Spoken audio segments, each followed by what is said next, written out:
Elektabilitas Anies turun disebut bukan akibat belum deklarasi bakal cawapres. Deklarasi capres-cawapresnya sudah deklarasi gitu ya. Oke. Dan yang keempat tentu ada hasil-hasil survei yang kita bisa membaca, menelaah, dan kemudian taruhlah kami memandang bahwa data ini bisa menjadikan data awal untuk mengkaji terhadap baik itu popularitas maupun elektabilitas. Nah, atas dasar itulah ya tentu harus cukup persiapan dan harus dilakukan percepatan konsolidasi atau bahasa kerennya akselerasi konsolidasi lah gitu ya. Jadi wakil presiden itu kan kita serahkan kepada Anies ya, kepada Wapres, kepada calon presiden.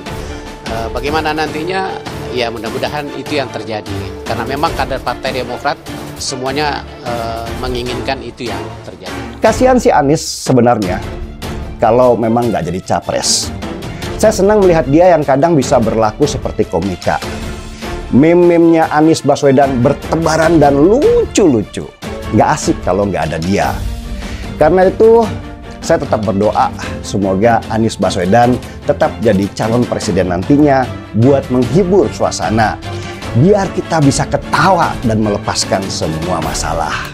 Penurunan elektabilitas yang dialami bakal calon presiden dari Koalisi Perubahan untuk Persatuan atau KPP Anies Baswedan dinilai bukan disebabkan oleh faktor bakal calon wakil presiden yang sampai saat ini belum diumumkan. Sebelumnya Partai Demokrat yang merupakan anggota KPP mengusulkan supaya Anies segera mengumumkan bakal cawapres supaya elektabilitasnya tidak terus-menerus menurun. Jadi tren penurunan elektabilitas Anies Baswedan bukan karena belum ditentukan pasangan cawapres, kata peneliti indikator politik Indonesia Bawono Kumoro. Menurut Bawono, yang menjadi persoalan utama terkait penurunan elektabilitas mantan Gubernur DKI Jakarta itu adalah jika salah satu kandidat persaingnya, yakni Prabowo Subianto, bisa kembali meraih simpati para pemilihnya di Pilpres 2019 silam. Bawono mengatakan saat ini basis pendukung Anies adalah kelompok yang tadinya mendukung Prabowo pada Pilpres 2019, tetapi kemudian berbalik arah ketika Ketua Umum Partai Gerindra itu memutuskan masuk ke dalam koalisi pemerintahan Presiden Joko Widodo dan Wakil Presiden Ma'ruf Amin. Sebelumnya diberitakan hasil survei teranyar Indikator Politik Indonesia menunjukkan elektabilitas Anies Baswedan yang merupakan mantan Gubernur DKI Jakarta terus menurun sejak Juli 2022. Dalam simulasi 3 nama yang dilakukan indikator elektabilitas Anies secara berturut yakni 29,4% pada Juli 2022, Oktober 2022 jadi 28,4%,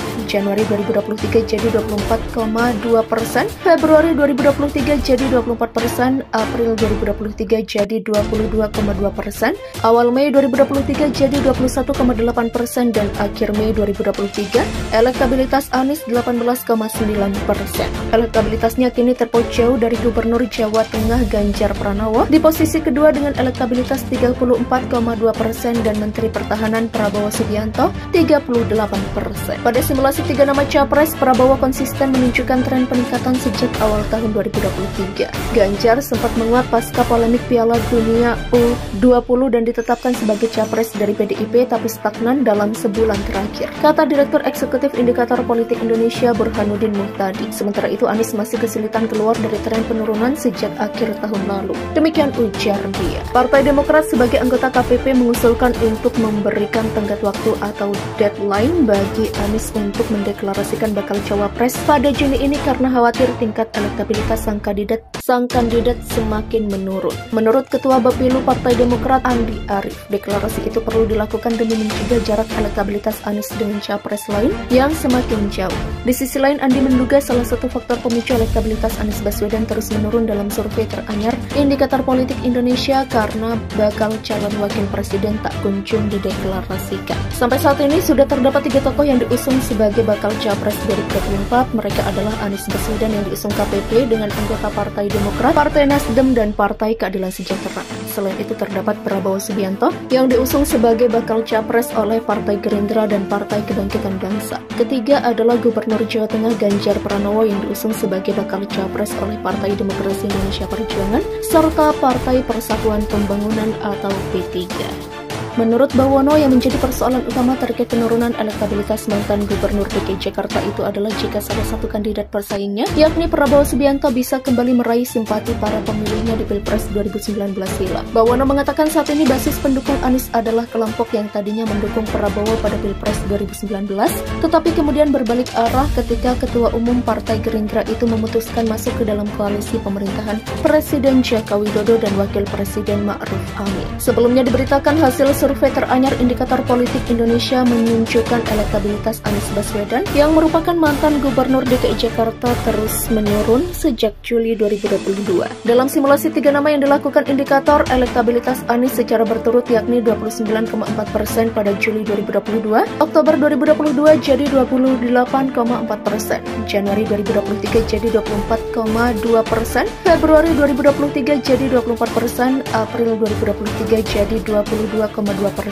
awal Mei 2023 jadi 21,8%, dan akhir Mei 2023 elektabilitas Anies 18,9%.